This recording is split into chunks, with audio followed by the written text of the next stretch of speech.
ఓం నమో వెంకటేశాయ. వాస్తు ఒక అవగాహన YouTube channel వీక్షకులందరికీ నమస్కారం. మనిషిని శాసించేది వాస్తా లేక జాతకమా అనే అంశం మీద ఒక వీడియో చేయండి అని కాకినాడకు చెందిన మన ఛానల్ సబ్స్క్రైబర్ ఒకరు అడగడం జరిగింది.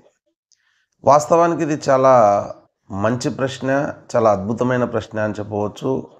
అంతేకాకుండా మనలో చాలామందికి ఈ సందేహం ఉంటుంది. మన హిందూ ధర్మం ప్రధానంగా కర్మ సిద్ధాంతంపై ఆధారపడి ఉంది. అలాగే భారతదేశంలో ఆవిర్భవించినటువంటి జైన మతం మరియు బౌద్ధ మతం కూడా కర్మకు అధిక ప్రాధాన్యత ఇవ్వడం జరిగింది. మనం చేసే ఆలోచనలు, మనం చేసే పనులు అన్నీ కర్మ క్రిందకు వస్తాయి. మన ఆలోచనలు మరియు మనం చేసే పనులు పాజిటివ్గా ఉన్నట్లయితే మన భవిష్యత్తు పాజిటివ్గా ఉంటుంది. నెగటివ్ కర్మలు చేసేవారి భవిష్యత్తు నెగటివ్గా ఉంటుంది. మన కర్మల ఫలితం ఈ జన్మలో కొంత అనుభవిస్తాం, కొంత మరు జన్మకు క్యారీ ఫార్వర్డ్ చేయబడుతుంది. మన జాతకం ద్వారా మన భవిష్యత్తును తెలుసుకునే అవకాశాన్ని మహర్షులు మనకు కల్పించడం జరిగింది. ఋషులు కొన్ని పద్ధతుల ద్వారా మన భవిష్యత్తును ఎలా తెలుసుకోవాలో, అలాగే నెగటివ్ ప్రభావాలను ఎలా తగ్గించుకోవాలో చాలా చక్కగా వివరించడం జరిగింది.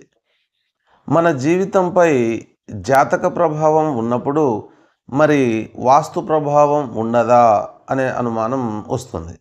వాస్తు ప్రభావం కూడా ఖచ్చితంగా ఉంటుంది. మనం ఒక గృహాన్ని నిర్మించి అందులో మనం చేరేటప్పటికీ 45 రకాల ఎనర్జీ ఫీల్డ్స్ ఏర్పడతాయని ఇంతకు ముందు వీడియోల్లో చెప్పుకోవడం జరిగింది.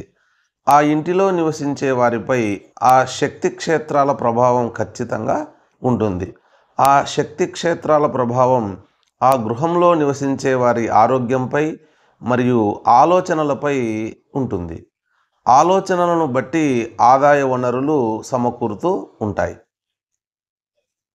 జాతక ప్రభావాన్ని పూర్తిగా తొలగించలేకపోయినా తగ్గించే శక్తి మాత్రం వాస్తుకు ఉంది.